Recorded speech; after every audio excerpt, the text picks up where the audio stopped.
बडाणी वेझो ॻोठ गांवर समें में मौजूद आहियां, जिते ॻोठाणा पाक किताब खणी वॾेरनि ऐं बडाणी पुलिस खिलाफ़ जेको आहे एहतजाज कनि पिया। अचो त उन्हनि सां ॻाल्हि ॿोल कयूं, वधीक उन्हनि जो छा मुतालबो आहे। चलो फोर फोर करे उनके धाड़ेल जो ॾेयारी जेके फोर करे हलिया विया।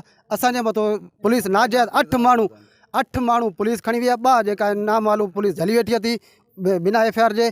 8 माण्हू ते FIR कई वेठा। हिन वक़्तु असां हर माण्हू असां मुथाज छॾूं था, को जेको आहे पंहिंजो घर ताड़ो छॾी अलाए कहिड़ी तकलीफ़ में ज़िंदगी गुज़ारनि था।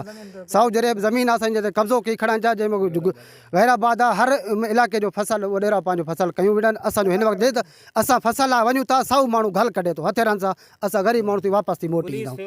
पुलिस कोई उन्हनि जी मदद, असांजी काई बि पुलिस मदद नथी करे।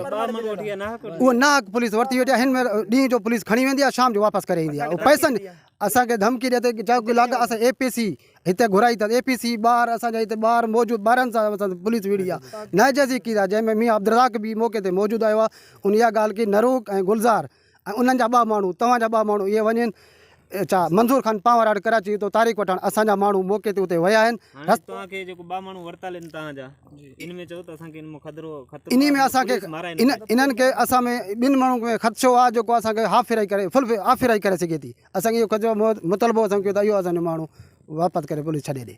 बेनाक अलाए केरु ॾोहारी अलाए केरु करे फुर करे असां ते इल्ज़ाम आहे। खामखा असां ते इल्ज़ाम आहे त असांजा माण्हू 3 ॿधिजी विया आहिनि।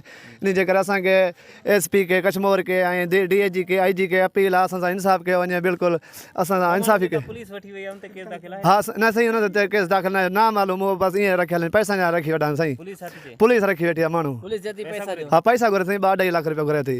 असां चऊं था असां रुपयो कोन्हे साईं, असां अॻे वॾेरा असांखे FIR करायूं बेनाक बेॾो करायूं था। असां हाणे बि ईअं कराए थो। महिरबानी करे असां IG के सिंध के अपील आहे, पूरे पाकिस्तान के असां हक़ कयो वञे साईं। माण्हू वठी विया नाहक। 2 माण्हू जेका गिरफ़्तार कई खड़ा आहिनि। जाम जुमो जानू गुलू मीरबांद असगर शेरो, इन्हनि जो कमु आहे। इन्हनि माण्हू बंधाया आहिनि। असां चवंदा असांजो हक़ छो वञे पियो, इनकारी थी वञे। अपील असांजी हक़ कई वञे, नाहक न थिए, SP कई वञे। 2 माण्हू जेका FIR के बिना FIR को वरितल आहिनि, उन्हनि खे ख़दशो था पुलिस माराए सघे थी। इनखे SP के अपील आहे असांजा जेका 2 माण्हू बिना FIR आहिनि, उन्हनि खे चवंदा पुलिस छॾे सघे थी, न छॾे सघे थी। इन जे करे उन ख़दशो त माराए सघे थी। कोन FIR न ॻाल्हि 15-20 ॾींहं हरूभरू पुलिस झली वेठी आहे। ॾींहं जो लुकाइंदी आहे, राति वापसी मोटाईंदी आहे। पैसा घुरनि था, 3-4 लाख ॾियो था भले पोइ छॾींदासीं। इन जे करे छॾींदा था। छो घुरे थो 3-4 लाख ॾियो त पोइ छॾूं था, जेके न त बसि इहो ॾींहं जो लुकाईंदा वापसी, राति वापसी मोटाईंदा आहिनि। हुन ते FIR न ॻाल्हि हरूभरू उनखे लुकाई हूंदी आहे पुलिस। असांखे इहा मतिलबु उनखे माराए न सघे थी पुलिस जी।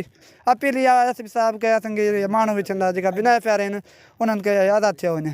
जीअं मां ॻोठाणनि जूं ॻाल्हियूं ॿुधियूं, उन्हनि जो चवणु आहे त कुझु ॾींहं पहिरियां जेको आहे फ़ोरून हथां ख़ैरमान समीं जो जेको क़तल थियो, उनजो कूड़ो केस असांजे 8 माण्हुनि मथां जेको आहे दाख़िल कयो आहे, जेको बेबुनियाद कूड़ो आहे।